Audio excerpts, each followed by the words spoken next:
Bismillahirrahmanirrahim. Assalamualaikum warahmatullahi wabarakatuh. Alhamdulillah. Alhamdulillahirabbil alamin. Wassalatu wassalamu ala asyrofil anbiya'i wal mursalin wa ala alihi washabihi ajmain, amma ba'd.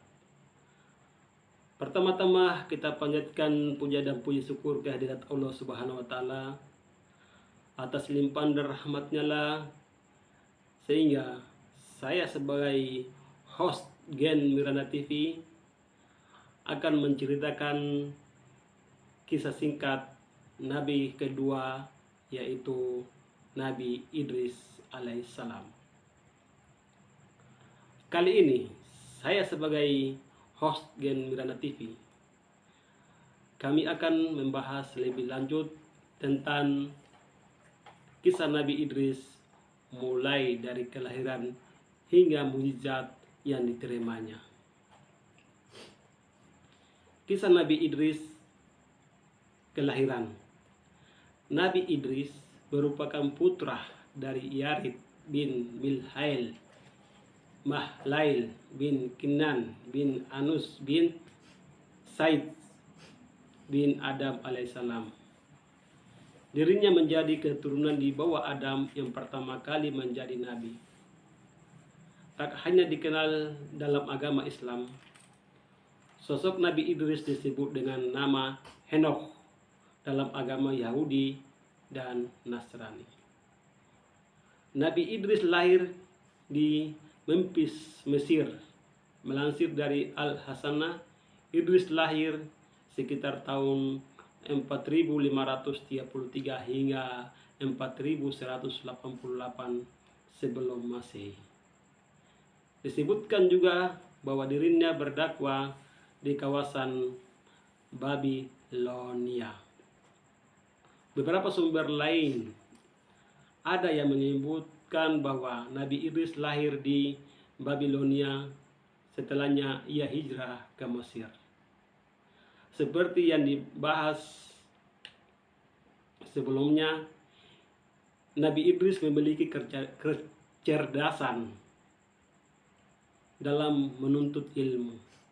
Beliau bisa menulis dan membaca hingga menciptakan alat-alat sederhana untuk mempermudah pekerjaan manusia.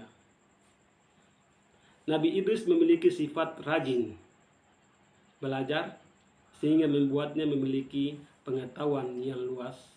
Bahkan Nabi Idris dipercaya menjadi manusia pertama yang pandai menjahit dan memotong pakaiannya. Sementara di zaman itu, orang-orang bisa menggunakan kulit binatang sebagai pelindung tubuh. Tak hanya itu, Nabi Idris merupakan hamba Allah yang taat, merangkum dari muslimah dia.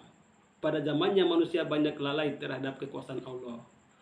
Hal tersebut menyebabkan adanya kemarau berkepanjangan. Peristiwa tersebut membuat kota kering, keronton, dan kekurangan air.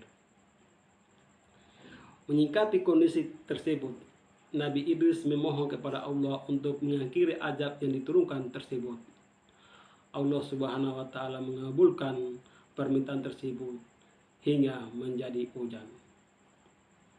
Kisah Nabi Idris, perjalanan dakwah. Nabi Idris menjadi manusia pilihan Allah yang diangkat ke langit. Diketahui bahwa ia wafat di langit keempat dan ditemani seorang malaikat. Nabi Idris berdakwah untuk menyebarkan ilmu tauhid agar meyakini Allah Subhanahu wa taala sebagai Tuhan satu-satunya. Dirinya juga mengajarkan bagaimana cara menyembah Allah, termasuk pedoman hidup sebagai patokan berperilaku sebagai manusia di dunia. Tak hanya itu, Nabi Idris juga berdakwah tentang konsep surga dan neraka. Maka dari itu, penting untuk mentaati perintah Allah yang disampaikannya.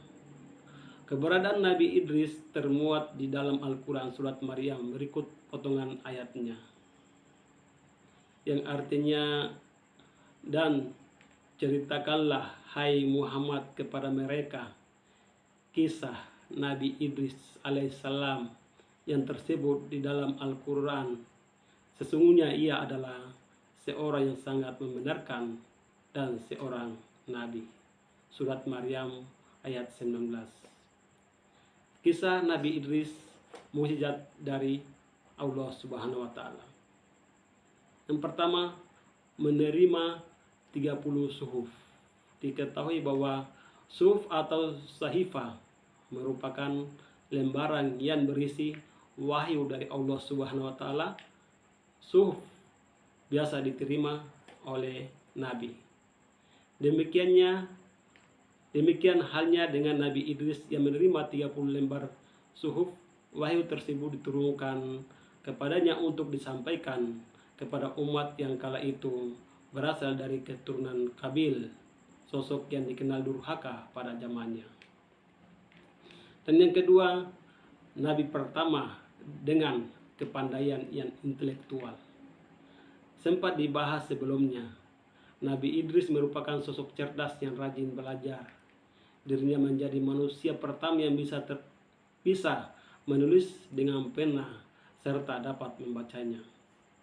Tak lupa, Nabi Idris juga mengajarkan manusia dan membaca kepada orang-orang pada zamannya. Hal tersebut sangat membantu untuk mengenali dan mengolongkan berbagai hal. Dan yang ketiga, memahami ilmu astrologi dan arsitektur. Nabi Idris juga mendapatkan mukjizat dengan pengetahuan tentang astrologi dan arsitektur yang dimilikinya. Di dalam bidang keilmuan tersebut terdapat kebesaran Allah, misalnya tentang benda langit dan seisinya. Diketahui juga bahwa Nabi Idris mempelajari ilmu politik untuk membangun sebuah kota. Terbangun 188 kota pada zamannya, salah satunya bernama Ar-Ruha. Yang keempat, manusia terpilih. Nabi Idris menjadi nabi yang dinaikkan derajatnya langsung oleh Allah Subhanahu wa taala. Ia diangkat ke langit keempat saat wafat dan ditemani oleh malaikat. Yang kelima, melihat surga dan neraka. Tak hanya berdakwah tentang surga dan neraka, Nabi Idris ternyata diberikan kesempatan untuk melihat kedua tempat tersebut. Lantaran Idris memberikan permohonan kepada malaikat Israel untuk bisa merasakan sakratul maut. Nabi Idris dicabut nyawanya dan mengalami sakratul maut. Setelah itu, dirinya dihidupkan kembali oleh Allah Subhanahu wa taala. Selain itu, Nabi Idris juga meminta untuk diperlihatkan surga dan neraka. Ia melihat langsung neraka dengan kobaran apinya, sementara itu Nabi Idris melihat kedamaian yang ada di surga. Demikian pembahasan tentang kisah Nabi Idris alaihissalam. Dari cerita tersebut terdapat berbagai pelajaran hidup yang dapat dijadikan amalan untuk mendekatkan diri kepada Allah Subhanahu wa taala. Dan cerita singkat ini hanya ada di Gen Miranda TV, dan silakan komen, subscribe, like di Gen Miranda TV. Saya sebagai host Gen Miranda TV sangat berterima kasih kepada para subscriber yang sering atau singgah di Gen Miranda TV. Assalamualaikum warahmatullahi wabarakatuh.